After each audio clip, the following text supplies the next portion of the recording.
Retornando, pessoal, a segunda parte da live. Vamos esperar antes todos voltarem. César já deve estar retornando. Estão gostando da live? Esta primeira parte mais leve. Agora a gente entra nessa parte de precedentes, teoria e prática. Boa noite, Indira. Sejam todos muito bem-vindos novamente a esta live que está debatendo com o juiz César Pritt, do TRT da 4ª Região, sobre ensino jurídico nos Estados Unidos e precedentes no Brasil e nos Estados Unidos. Vamos aguardar o Dr. César entrar. Boa noite, Álvaro, Patrícia, todos bem-vindos de volta. Boa noite, Érica.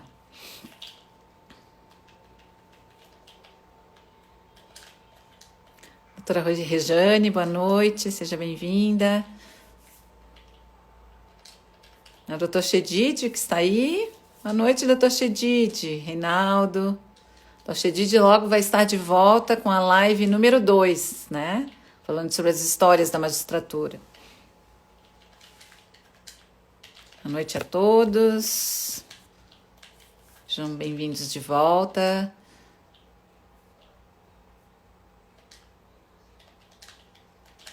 Deixa eu até escrever aqui, fixar o tema.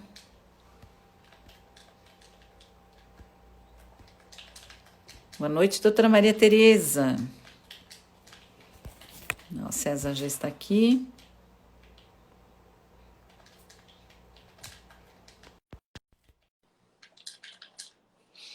Seja bem-vinda, Maria Tereza.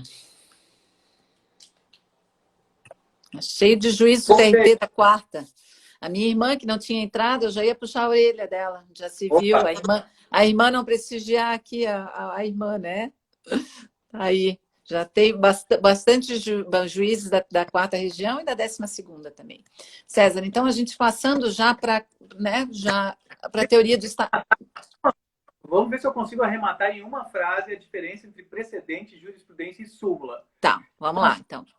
Precedente lato sensu, todos os casos anteriores, inclusive os persuasivos, certo? Que podem, de alguma forma, servir de inspiração de paradigma. Precedentes em sentido estrito, aí a gente pode interpretar como sendo aqueles do artigo 927, que estão elencados lá, controle concentrado de constitucionalidade, as decisões dos... No geral... IRDR, IAC, né, os repetitivos, inclusive uma decisão do plenário com numa arguição de inconstitucionalidade, está tendo bastante, agora até o TST ia dar... Direito do trabalho entrou na moda, né? Direito do trabalho entrou na moda. Não deixou, né? Não, mas deixa, a gente vai falar. Tá, e aí... Aí, então, isso é precedente. A súmula, ela não é vinculante por si só, nem obrigatória por si só. Ela resume uma corrente de julgados não vinculantes. Acaba sendo que ela, ao representar a maioria do tribunal e ser sumulado aquele entendimento, ganha uma força, mas eu não vou encontrar os limites da súmula nas palavrinhas mágicas, porque a súmula não é um artigo de lei. O juiz não pode legislar, o juiz cria o direito no caso concreto. Então, a súmula ela é um resumo de um grupo de acórdons, certo? E o que é a jurisprudência? A jurisprudência, vamos usar ela como sinônimo de precedentes persuasivos. Nosso principal, os acórdons de turma. Eu acho que aí eu fico... Porque aí eu respeito, inclusive, o uso que está sendo dado no artigo 489, parágrafo 1º, inciso 6. Pode lá olhar. Eles dizem que nós somos obrigados a enfrentar, quando a parte arguir nas suas petições, as súmulas, os precedentes e a jurisprudência. E que nós só podemos deixar de seguir caso a gente distinga ou caso tenha havido overruling. Tem um pequeno técnico neste artigo, porque a jurisprudência, se é uma jurisprudência persuasiva, eu posso, inclusive, dizer que não estou seguindo porque discordo. A única Uhum. coisa é que eu sou obrigado a fundamentar essa discordância. Claro, mas o dever de fundamentação é intrínseco a todas as sentenças, né? O Completamente. único problema é ser um precedente vinculativo e não né, persuasivo, né? Exatamente. E o outro problema é ser feito um uso não técnico dos precedentes, arguindo assim, copia e cola 3 páginas de ementa. Oh, meu Aí, e aí a gente vem a questão, aquela outra questão que a gente já abordou na primeira parte da live, a deficiência do ensino, né, César? A gente pode, né? Eu me formei na UFSC aqui, e assim, a gente não estudava precedentes. Muito pouco, muito en passant, porque a né, quase referência nada. apenas da lei. Então, a jurisprudência era vista só como uma bengala, como um apoio argumentativo. Agora, a partir do momento em que eu vou usar a jurisprudência, os precedentes como fonte de direito, o advogado tem que trazer essa bola redonda para o juiz, tem que trazer um Sim. argumento consistente. Aí eu digo assim, a postura ativa da advocacia, né? E que eu tenho dito assim, ó, cada vez mais com essas medidas provisórias e tudo mais, a advocacia trabalhista vai recuperando o protagonismo que acabou perdendo um pouco com a reforma trabalhista, né? Então, por exemplo, nesses casos de Covid, eu me lembro que na live que eu e o Rodrigo fizemos, Trindade, eu estava ainda mencionando assim, o papel do advogado é fundamental em trazer dados estatísticos, porque como é um vírus de fácil contágio, para tu poderes tentar uma responsabilização do empregador, tu vai ter que demonstrar por dados estatísticos que tinha não sei quantos funcionários ali, que a Porque ninguém contaminação não era contaminária. consegue colocar uma super câmera e pegar o vírus na hora que ele está entrando na pessoa, né? E assim, ó, e a gente não vai conseguir resolver isso por perícia. A prova, né, pericial não vai resolver, a prova testemunhal difícil, então tu vai ter que te embasar em elementos técnicos, né? Talvez tantos casos no meu setor que possam gerar uma presunção, né? Mas seguimos aqui. Queria que tu falasse um pouquinho também da teoria, que eu acho que é fundamental para a gente compreender o sistema dos precedentes, do stare decisis, né? Nos Estados Unidos e no Brasil. Eu já cheguei a começar a tocar nesse assunto ainda há pouco, mas vamos pensar na diferença. Nós já temos alguns stare decisis aqui? Temos, tá? Porque o artigo 926 e principalmente 927 diz com todas as letras que os juízes e tribunais observarão. É claríssimo que é obrigatório. E o artigo 489 reforça isso, dizendo que, inclusive, vai ser nula a sentença por falta de fundamentação se eu deixar de seguir o precedente sem fundamentar, dizendo que ele já foi overruled ou que ele foi, que o meu caso é distinto. E eu tenho ainda mais elementos normativos positivados, deixando claro essa stare decisis, que é a questão da reclamação. Antes ela era apenas para o controle concentrado de constitucionalidade, agora ela pega uma série de dispositivos elencados lá no artigo 988. É um rol bem considerável, né? Mas vamos pensar assim, ó, stare decisis vertical é a primeira coisa que nos ocorre. Ora, no Brasil, se eu tenho um precedente obrigatório do pleno do meu tribunal, ou se eu tenho uma súmula obrigatória, eu do primeiro grau sou obrigado a seguir. O segundo grau é obrigado a seguir as súmulas do TST e os incidentes de recurso repetitivo. E é obrigado a seguir IAC, é obrigado a seguir as súmulas vinculantes do Supremo, repercussão geral, enfim. Agora, aí já entrando também um pouco de forma conjunta com a força vinculante diferente. Eu não tenho idênticos, eu tenho diferentes. Peraí, deu uma travadinha, César, peraí. Agora? Deu uma travadinha. Voltou.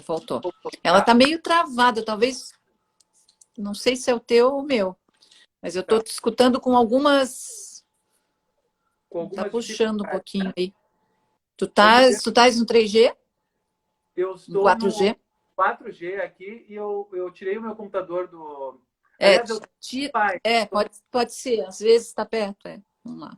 Tá, mas olha só, eu tenho o stare decisis vertical, que é dos tribunais de hierarquia superior ao meu juízo, tá?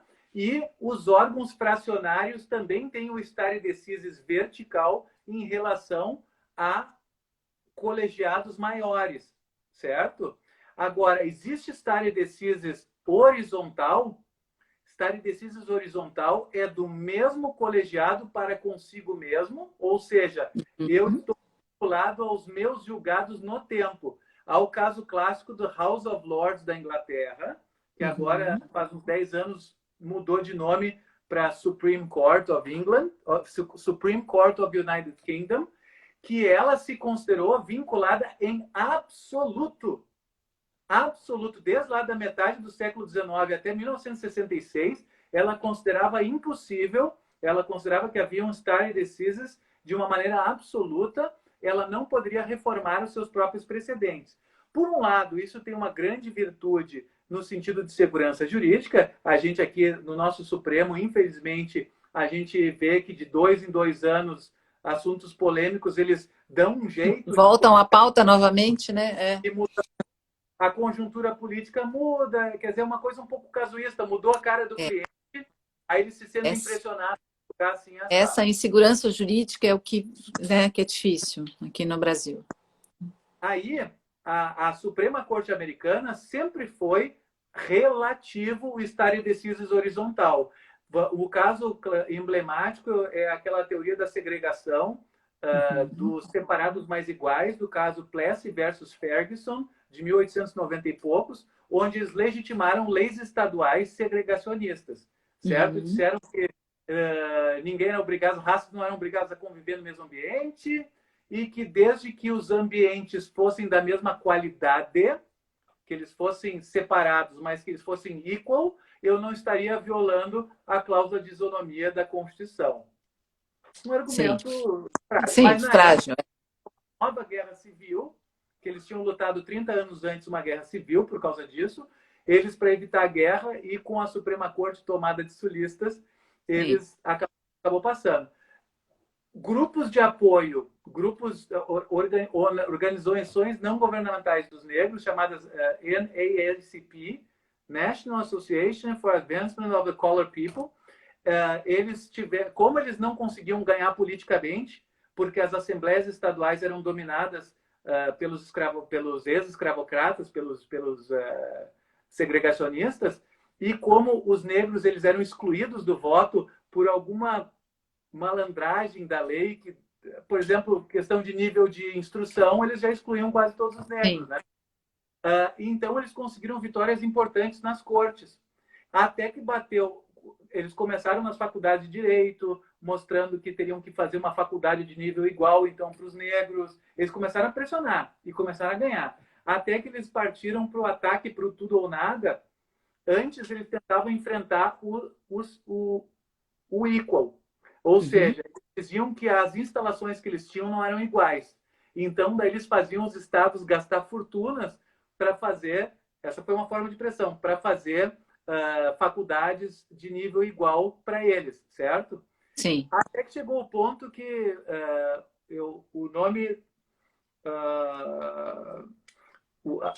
até que chegou o ponto que eles partiram para um ataque frontal da tese, dizendo que apenas pelo fato de ser separado, não importa se o salário dos professores seja igual, se a quantidade de professores por aluno seja igual, não importa se a faculdade esteja pintada de amarelo e seja linda e seja uma cópia fotográfica da outra faculdade dos brancos. Vai ser sempre desigual, porque a ideia de segregação ela cala fundo na psicologia. Eles trouxeram laudos sociológicos, psicológicos, às crianças. Essa ação que eu estou me referindo, Brown versus Board of Education, foi uma ação, uma class action, emblemática, né? Actions de crianças em idade de 7, 8 anos para entrar na escola. E eles queriam dessegregar as escolas porque eles estavam sendo negados uma educação igual simplesmente pelo fato de ser separado. Porque com isso ficavam estigmatizados como seres inferiores, os negros abandonavam a escola, ficavam traumatizados para o resto da vida, né? Então, assim, veja que num período demorou 60 anos para a Suprema Corte Americana mudar de ideia e fazer o overruling, ainda que overruling parcial, de Plessy versus Ferguson. Agora, a Suprema Corte julga pouco e com alcance nacional. Cada vez que eles julgam, eles mudam a história do direito. Aliás, existem casos, hoje mesmo, se falou do Rodrigo Trindade, meu colega aqui do TRT4, ele colocou um post sobre um caso importante da Suprema Corte Americana, e a gente acompanha a jurisprudência da Suprema Corte Americana. Foi citado aqui quando houve a cassação da obrigatoriedade das contribuições sindicais. Eles gostam de trazer um precedente recente da Suprema Corte Americana, foi trazido. Quer dizer, eles julgam pouco, fazem overrulings muito, muito, muito raramente. Esse exemplo deu 60 anos para fazer o overruling. Bastante. Com isso, eles dão, ao mesmo tempo, segurança jurídica e eles permitem essa dialeticidade da sociedade. A sociedade sabe para onde está indo. Verdade. Mas devagarinho, eles conseguem mudar a sociedade. E tu acabas também, por via reflexa, diminuindo a litigiosidade, né? Porque também não consegue, né? A gente tem um nível de recursos no Brasil, de recorribilidade absurdo. Tudo é passível de recurso, né? E a gente sabe, né, César, que lá, matéria de fato mesmo, só há mudança se tiver um erro, né? Se o julgado for produzido com erro. E aqui a gente vê uma substituição, às vezes, né? O desembargador se substitui na figura do juiz de primeiro grau, porque se fosse eu decidiria desta forma, né? Mas assim, ó, vamos para a gente seguir. Eu quero que tu fales um pouquinho, que eu acho que é importante, no reconhecimento dos precedentes, a ratio decidente, né? Para mim, a parte mais importante. Eu só vou fazer uma frasezinha antes do stare decisis horizontal. Porque eu falei do stare decisis horizontal da mesma corte. Sabe por quê, César? Já é 9h15. A gente não vai conseguir vencer. E eu quero chegar na parte prática lá na ADC 58, na 6363, que eu acho que é importante para o pessoal. Vamos seguindo? Vamos seguindo para a ratio decidendi do obter dictum, né? O que eu quero saber de ti é assim, ó, tem alguma fórmula para a gente descobrir num universo de argumentos o que é a ratio decidendi, né? Ela coincide necessariamente com a fundamentação? O que são os material facts? Queria que tu falasse um pouquinho.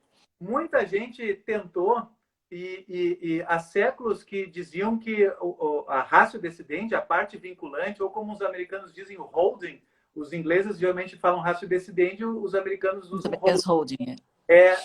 Seria aquele fundamento necessário sem o qual a decisão não poderia ser prolatada. O Eugene Wemble, ele fez o teste da inversão, e embora fosse só uma dica que ele dava para os seus alunos, isso aí ficou famosíssimo, que era colocar uma palavra com sentido lógico invertido. Se era, por exemplo, colocava um não ou colocava um nunca naquele argumento para fazer a prova dos 9 e verificar se aquele fundamento era determinante para afetar o resultado ou não.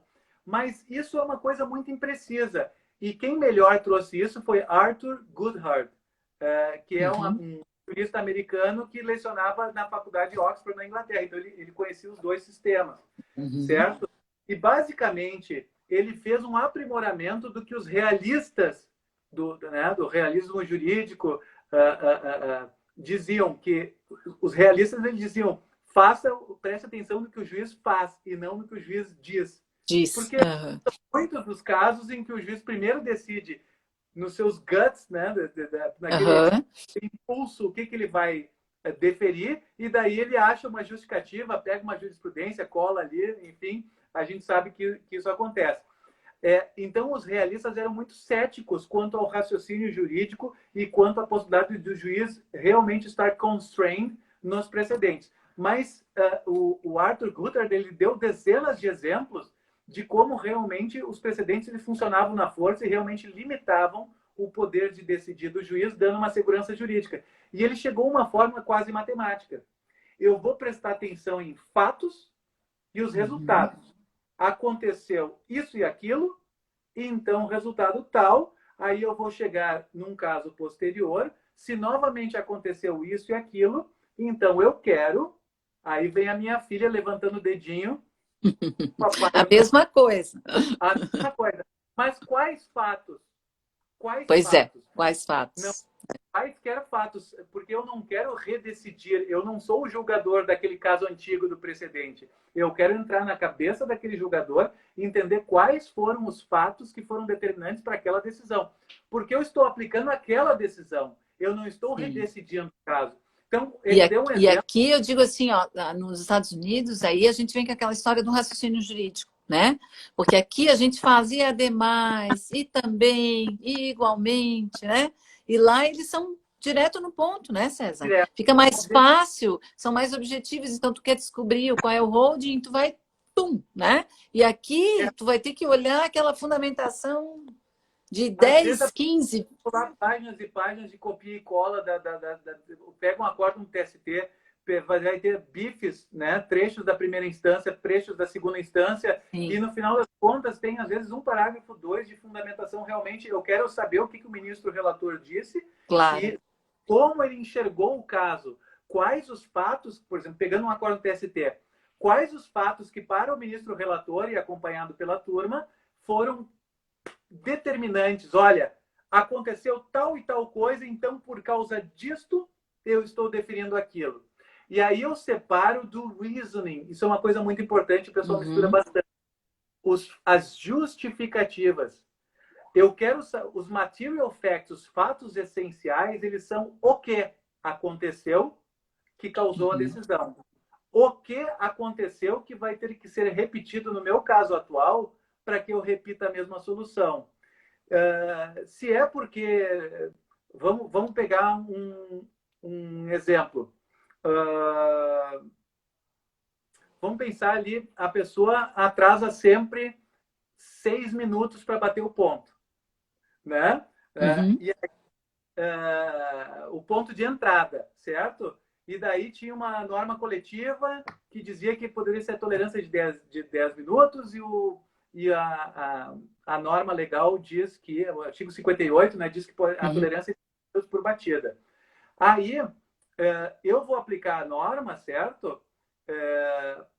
Entendendo que a norma coletiva não podia, né? Agora, após a reforma trabalhista, a gente vai ter uma outra polêmica da constitucionalidade. Enfim. Vamos pensar antes da reforma trabalhista, né? Isso, é melhor, para não ter confusão. Acontecendo, qual era o meu... Se eu tivesse um precedente que consideraram, deram como horas extras e descartaram a tolerância da norma coletiva, tá? Eu vou ter o fato assim. Existe uma norma coletiva autorizando 10 minutos por batida. O cidadão bateu 6 minutos, eu defiro aqueles 6 minutos como aquilo vai ser computado, certo?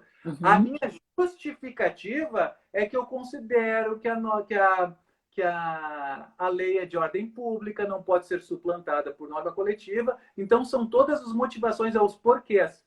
Mas e isso não é arrasto descendente, né? Só para descendente, esclarecer. o que aconteceu para dar aquele resultado, e não por quê.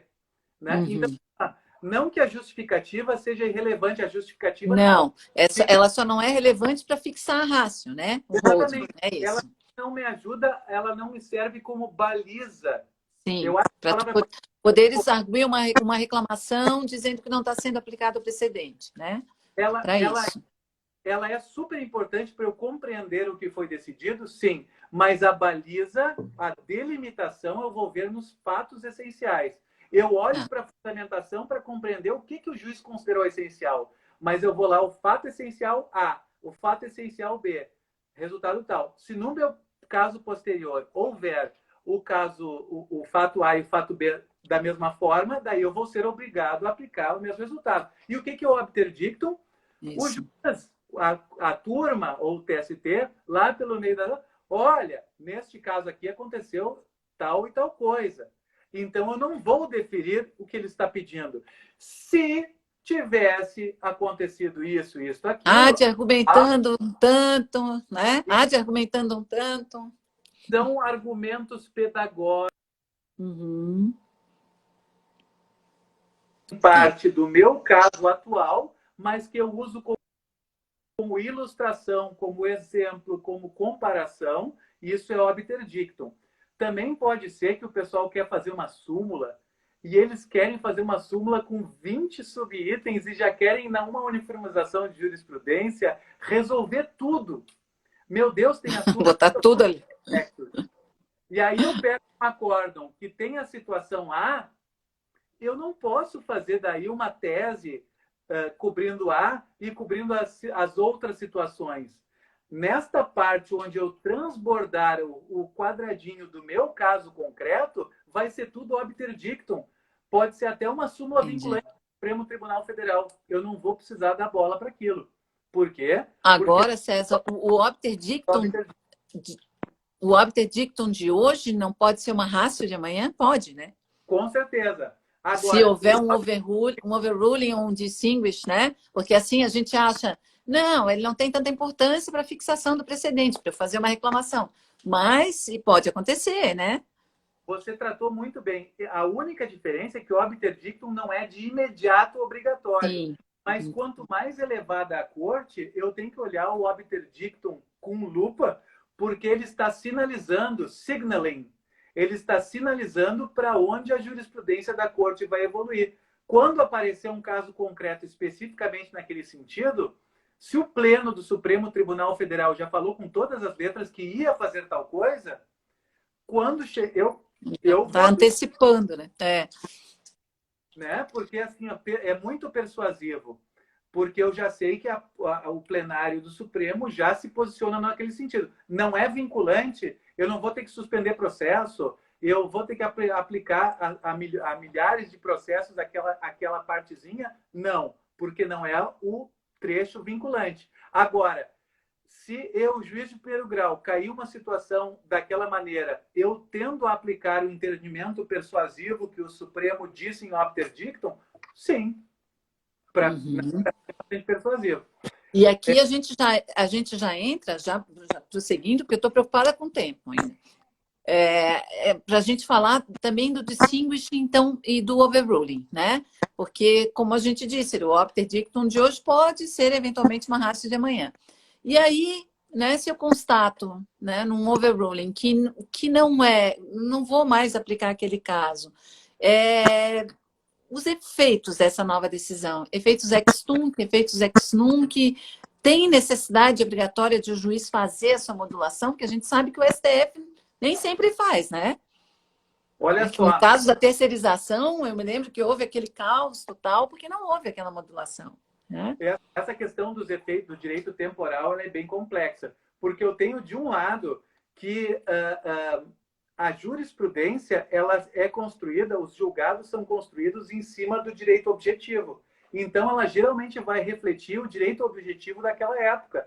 Então, por exemplo, mudou uma determinada legislação e o pessoal muda a súmula, digamos que mude a súmula depois, eu não vou fazer os meus efeitos daquela mudança de entendimento, não são a partir da mudança da súmula.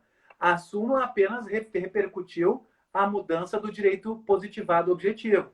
Agora, no caso de controle de constitucionalidade, isso é mais complicado, porque se eles declaram inconstitucional uma determinada norma, em princípio, esse efeito é ex tunc, porque aquela lei nunca tinha aptidão de sobreviver na análise constitucional.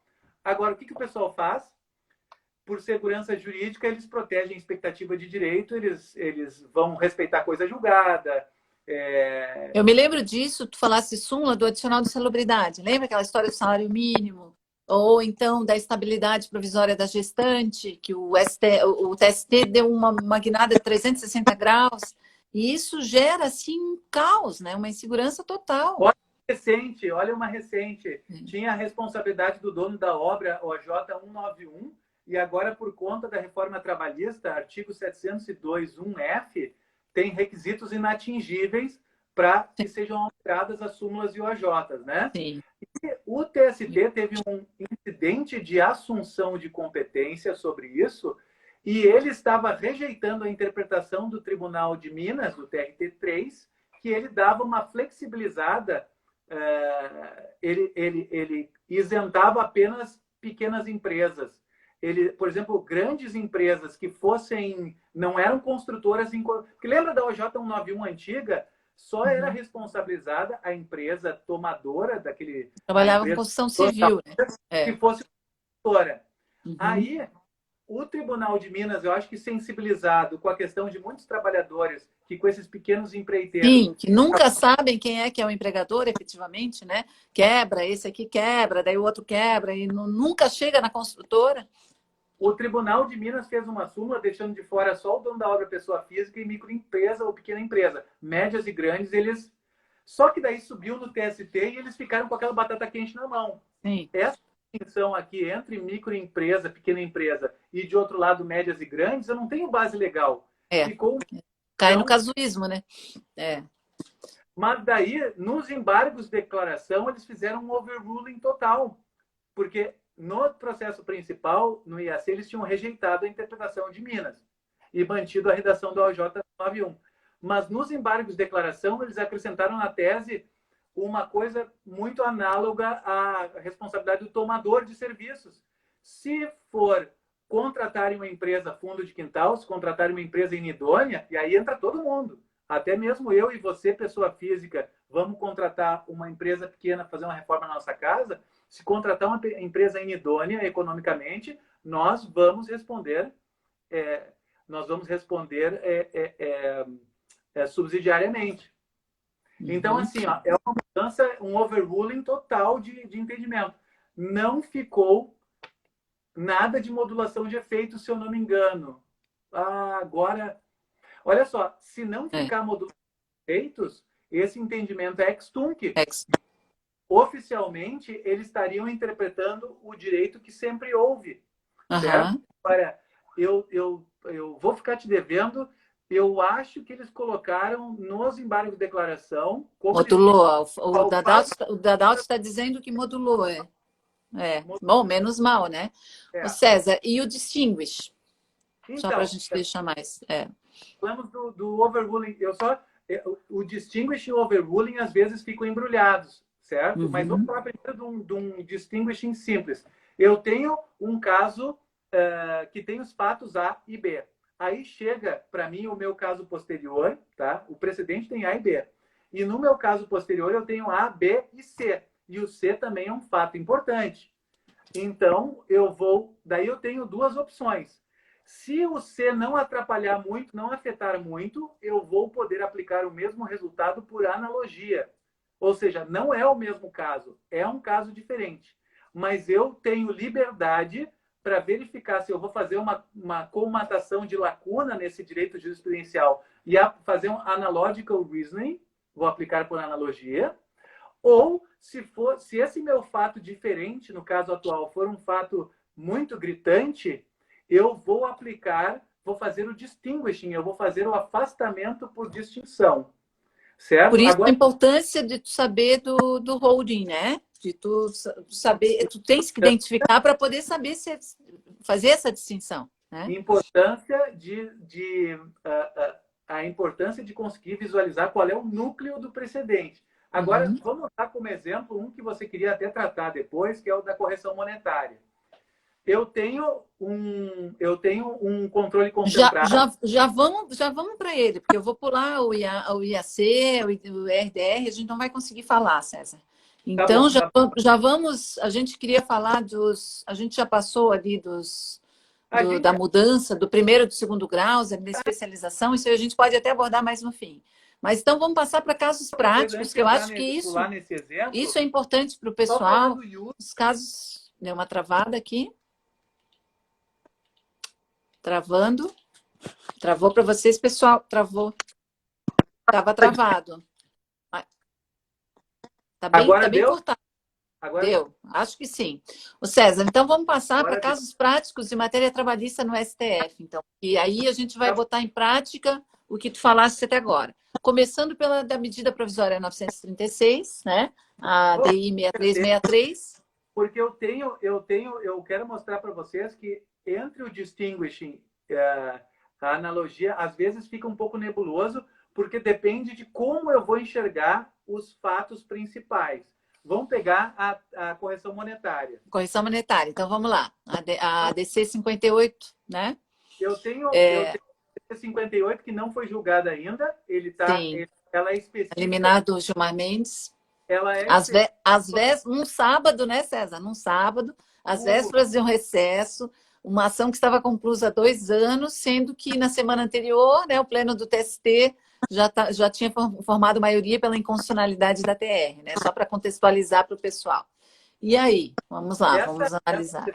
Mostra que precedentes não é uma matéria teórica, é uma matéria de técnica argumentativa. Se você não souber onde é que você está pisando, você come pela mão dos outros. O bom advogado, ele tem que saber onde é que está pisando para poder argumentar os precedentes, para poder, inclusive, contestar alguém se estiver argumentando equivocadamente os precedentes. Inclusive, né, o Estatuto da Magistratura me impede de criticar, mas eu posso academicamente... Estás como professor aqui, né? Estás como professor, acadêmico. A aula virtual, eu posso divergir. O ministro Gilmar Mendes, ele disse que no seu sentir, ele não explicou por que ele estava se sentindo dessa forma, ele disse que há um distinguishing. Será que há um distinguishing? E aí eu vou fazer a pergunta que tu fizeste no teu artigo.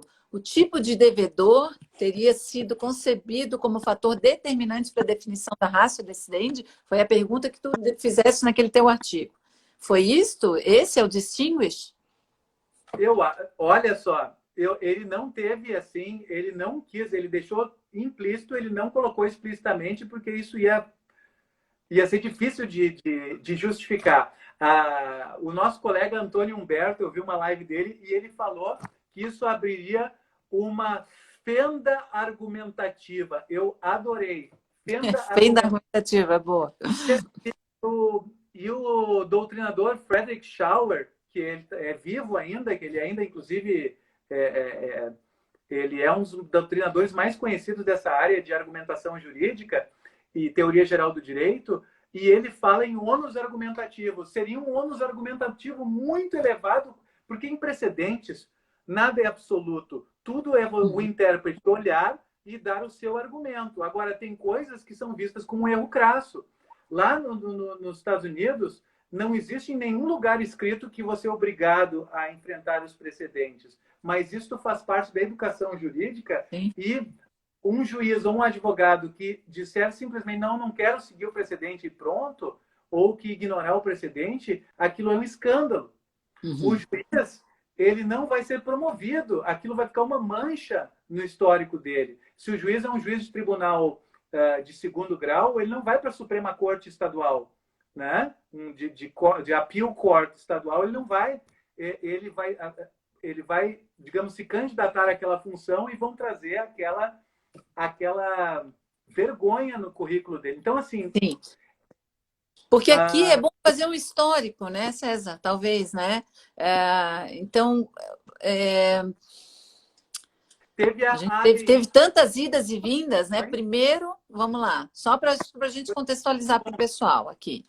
Porque eu me lembro, assim, o meu item de TR e PCAE é o maior da sentença, porque até explicar que até o período X é TR, depois é PCAE, depois volta a ser TR. Agora, então, a gente remete para a fase de liquidação, que é o que nos resta. A prática é enorme, porque todos os processos discutem a atualização. O pessoal é do jogo, o pessoal vai esperar para ter o melhor instrumento.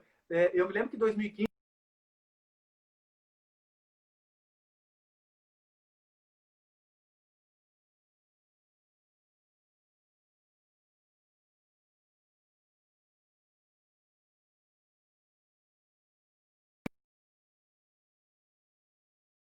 IPCAE. Travada, César. Voltou agora. Então, nas nossas execuções, centenas e centenas de processos já tiveram que mudar de entendimento várias vezes. Agora eu estou muito cauteloso para mexer, estou esperando aguardando o desfecho disso aí. Mas assim, eu tinha 2 ações. Começou com a ação direta de inconstitucionalidade 4357 e algumas outras, certo? Aí depois... O tema 810, né? Certo? Tema 810, fazendo um julgamento de um caso concreto que foi afetado para repercussão geral. A ADI 4357, ela julgou as dívidas contra a Fazenda Pública na fase dos precatórios. O tema 810 pegou dívidas contra a Fazenda Pública antes dos precatórios. Agora não vou, acho que é Lei 94 que pega, né? Pega essa fase. E a ADI ela pega o artigo 100 da Constituição. Precatórios. Juntando essas duas ações, eu tenho o seguinte ratio decidente, tá? Eu tenho uma atualização de créditos judiciais pela TR. E o resultado disso é inconstitucionalidade da TR. Fato A, a atualização de créditos judiciais. Aí você vai me dizer, não, mas seu fato A está errado porque você está fazendo ele muito aberto. Porque você não está colocando que era contra a Fazenda Pública. E aí que é a pegadinha, aí que é a questão de prova de concurso. Né? E o meu segundo fato é a atualização pela TR, que não é um índice de preços. Ela é um índice de remuneração interbancária, certo? Resultado que o Supremo disse já 3 vezes, porque houve uma outra ADI... TR é inconstitucional, né? Houve uma ação de controle concentrado do mesmo tema, do tema 810, e eles... Acho que até o Toffoli, que estava a favor da TR, votou contra a TR. Tendo que o ministro Gilmar Mendes era vencido em todas, né? Sempre foi vencido. Né? E qual é o reasoning? Os fundamentos determinantes são esses que eu disse para você. Um índice de atualização pela TR, que ele não acompanha os preços, e para atualização de crédito. Qual é a justificativa? Afeta a garantia constitucional do direito de propriedade, a coisa julgada evaporar, porque em 5 anos se perdeu 30% do poder de compra, afeta o Estado, o devido processo legal, afeta o título executivo judicial, então afeta o direito de propriedade e até mesmo a separação dos poderes, porque essa atitude do legislativo e do executivo de ficarem impondo a TR está afetando, está esvaziando, com o passar do tempo, um título judicial vira nada. Sim. Então, isso é a independência dos poderes. Ora, aí eu lhe pergunto, colega, de que forma o fato de ser um devedor fazenda pública ou o fato de ser um devedor privado... Não altera, Não altera. Para fins de distinguish, não tem como alterar, né? Aí a gente vai entrar no princípio da isonomia, né? Ou não? Exatamente. Então, para mim, não há nenhum fato diferente. Para aplicar na Justiça do Trabalho, os fatos são exatamente iguais. Os material facts são os mesmos, portanto, eu sou obrigado a aplicar o mesmo resultado. Certo? Tu achas que o Pleno vai derrubar? Eu rezo para que derrube, mas... Esperamos que sim, né? Porque o ministro Gilmar Mendes, na realidade, ele é minoria, né? E aí... Travou de novo.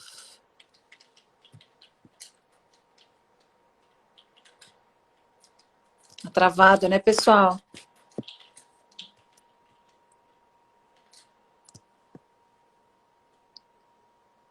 Para mim está travado. O César aparece como travado. Para vocês também? Está travado?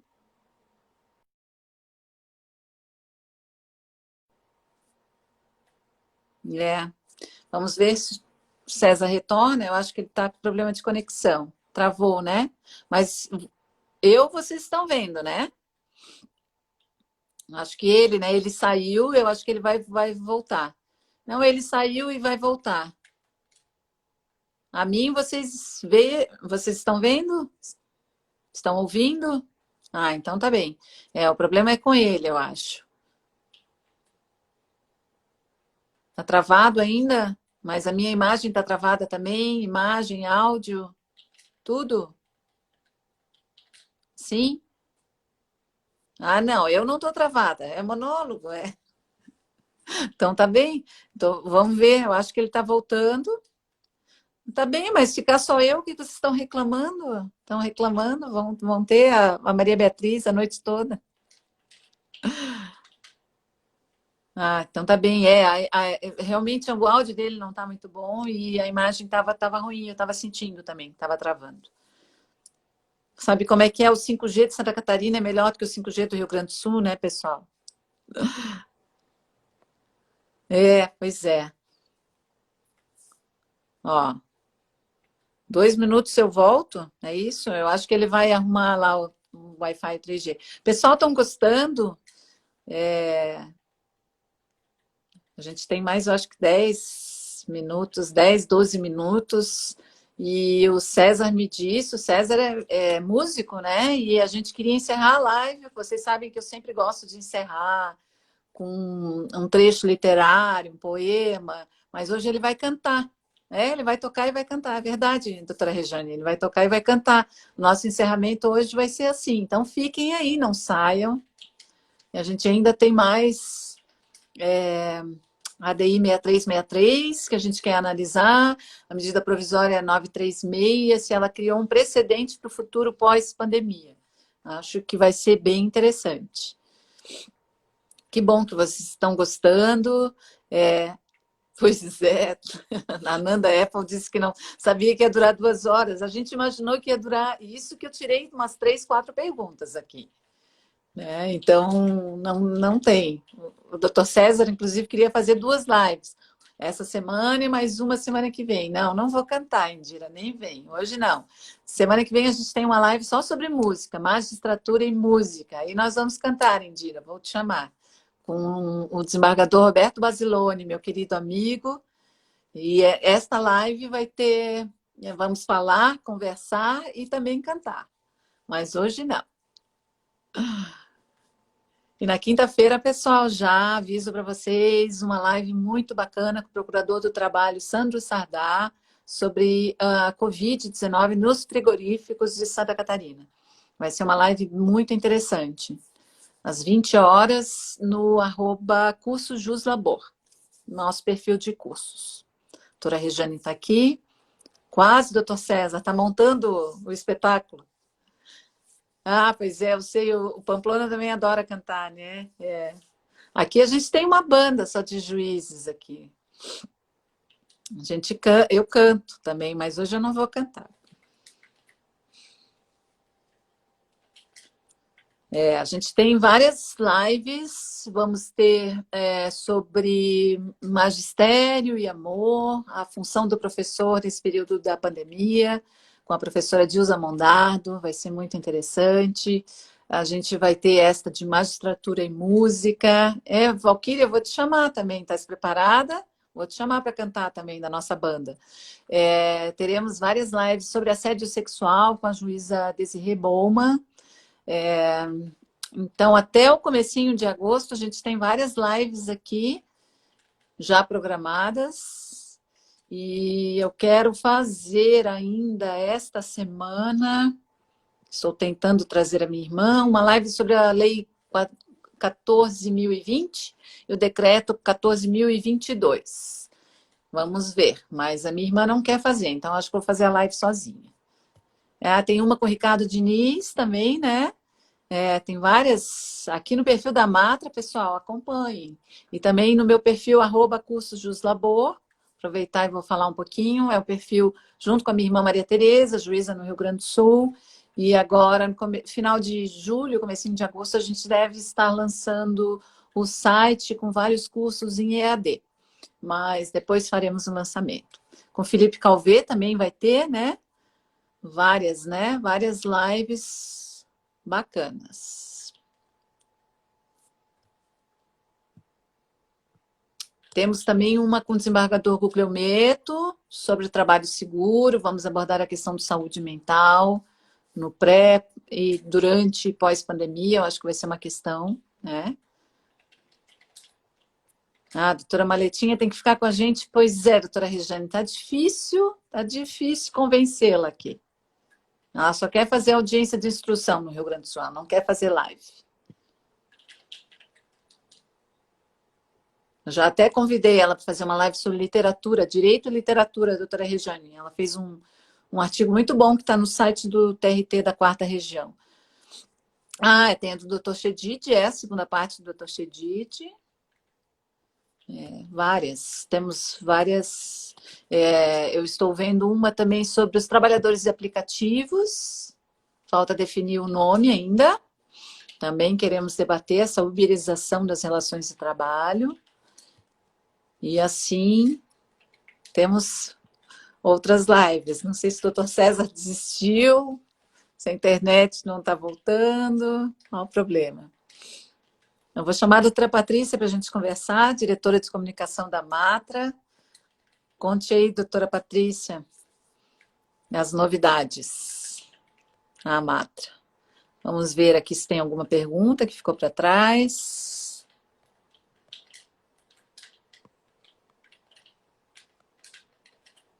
Doutor Reinaldo, tá frio no Rio Grande do Sul, derrubou o César, pois é.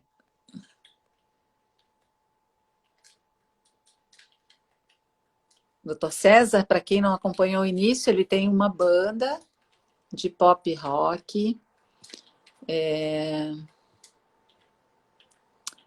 que se chama Os Trabalhistas. Ele canta muito bem, toca também. A bateria caiu e ele está voltando, ó. Essa dos trabalhadores de aplicativos é boa. Oi, Nelson, querido. O Nelson é um rapaz muito especial. A gente fez uma live ótima no dia 12 de junho. Está no meu perfil. Recomendo a todos que vejam. A história de vida do Nelson é uma inspiração. É um querido, né, Nelson? Todo mundo gosta muito dele aqui.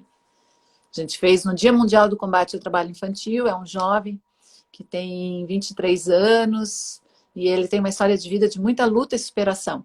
Esta live está salva no meu perfil, @curso de Justo Labor, e é um bálsamo. Acho que todos deveríamos ver para rever os nossos valores e sermos mais gratos, né, à vida. Lives e cursos com parcerias. Verdade. A gente vai fazer, Nelson, essa dos trabalhadores de aplicativos. Estamos só definindo os nomes. Quero sugestões aí, pessoal. Se tiverem sugestões, coloquem aí. Voltou a bateria, vou logar. Que bom. A gente já achou que ele tinha desistido do caminho. Tinha falado muito. E agora, pessoal, para todos que ficaram, muito obrigada, né, por ter ficado até essa hora. O César vai finalizar falando a respeito da ADC 58. E eu quero que ele fale um pouquinho da ADI 6363, se os efeitos, se a gente pode... a 6363 é que tratou da medida provisória 936, se ela pode criar um precedente para o futuro pós-pandêmico, né? Quanto à flexibilização da redução da jornada e do salário pela via individual. Ó, já está aqui.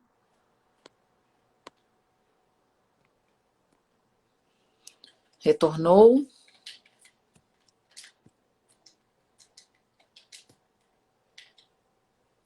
Ai, que Olá. bom! Eu achei que tu tinha desistido. Eu digo, não, tá muito chato essa live, eu vou embora. Não, olha só, o papo estava tão bom que a minha bateria ela morreu antes da Quase 2 horas, né? Eu estava agradecendo para o pessoal, César. Na realidade, a gente Olha, vai ter assim. nós temos só 10 minutinhos, né? Eu acho que a gente vai ter 10 minutos no máximo, César. No máximo. Então assim, ó, a última coisinha que eu queria falar sobre a DC 58, já falei que eu discordo e aliás a massa da doutrina discorda do distinguish sentido pelo relator da ADC 58. Agora, mesmo que fossem coisas diferentes, elas são muito próximas. Ainda que fosse um caso diferente, estaria livre, nada impede o juiz, exercendo o controle difuso de constitucionalidade, de aplicar por analogia, num caso diferente, mas parecido, eu aplicar por analogia um raciocínio que seja coerente, porque isso está dentro do artigo 926 do CPC. Então, assim, fica muito complicado. Ele que é voto vencido em todas as decisões do Supremo, não havendo nenhuma, eu desafio quem quer que seja que me mostre, não precisa nem ser duas, eu quero que mostre uma decisão do Supremo dizendo que a TR é constitucional. Porque a TR ela está zerada desde 2017 Sim. e ela é um verdadeiro confisco do poder de compra do trabalhador. E consequências práticas. Tá. Consequências práticas, ele jogou um pouquinho de água fria na fervura no agravo provocado pelo Procurador-Geral da República, e ele deixou claro que não precisava parar todos os processos no Sim, que Brasil. é o nosso receio inicial quando a gente leu aquele primeiro acórdão dele. E, na realidade, o que tem que se fazer, e eu estou caminhando, estou decidindo nesse sentido, eu não estou nem deixando de julgar. Eu julgo expressamente dizendo que é um julgamento precário, que eu suspendo os efeitos, porque nos eu tenho feito esclarecimentos... mesmo. Eu tenho feito mesmo. Tu garante a TR e depois resguarda o direito do credor às diferenças por eventual IPCAE. O problema é o tribunal. O nosso tribunal é que cada turma está entendendo de um jeito. Então, eu imagino isso na cabeça de um advogado é complicado. Mas, César, vamos lá. Vamos passar para a DI, para a MP 936.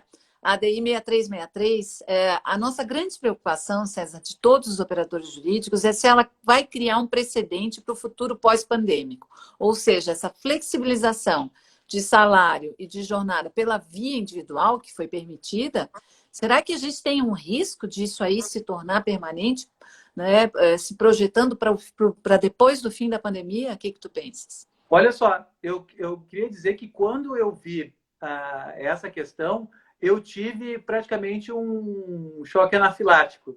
Eu realmente me assustei, porque pensando nos efeitos precedenciais, pensando nos efeitos futuros, a primeira impressão que a gente tem é a pior possível. Meu Deus, as muralhas da cidadela, as muralhas do nosso forte, o último reduto de resistência e de civilidade que a gente tem é a Constituição. A Constituição, ela funciona justamente para preservar aqueles direitos que democraticamente uma sociedade escolheu para proteger a longo prazo e proteger das maiorias temporárias, porque a alternância de poder, a alternância de ideologia, ela é do jogo. E o grosso das coisas podem ser alteradas nessa alternância de ideologias, mas existem alguns valores que são consagrados quando a sociedade faz aquele pacto social, levando lá para o iluminismo francês, a sociedade em estado de animalidade, para garantir um mínimo de convivência, ela faz um pacto social. Em tempos modernos, o pacto social é a Constituição das regras que vão ficar resguardadas. No momento que o Supremo descarta uma delas, é uma coisa um pouco preocupante. Agora, acende uma luz, né? Acende um farol ali de alerta, né? Com certeza. Mas depois, olhando com carinho, eu vi que o caso não é tão grave assim, porque os ministros, eles foram muito enfáticos. Gente, aqui é um contexto de guerra, é um contexto de absoluta excepcionalidade. Todos os ministros disseram isso.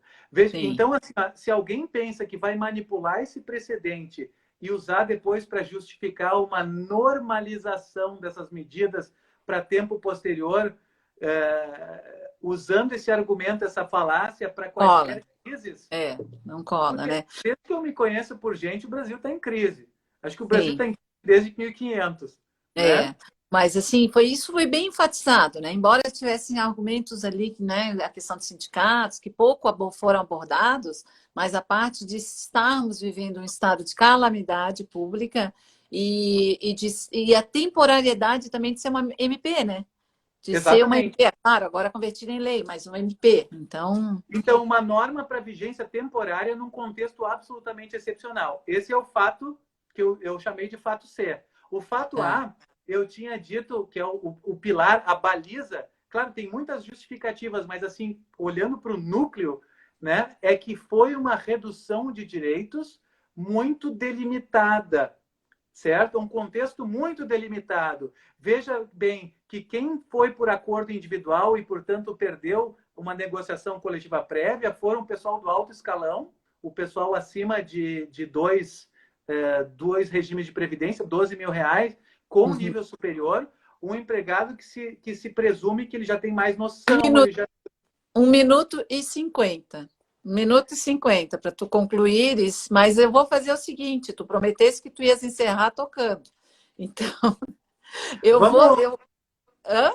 Vamos derrubar e fazer mais 5 minutinhos? Vamos fazer mais 10 minutinhos, pessoal, só para a gente encerrar.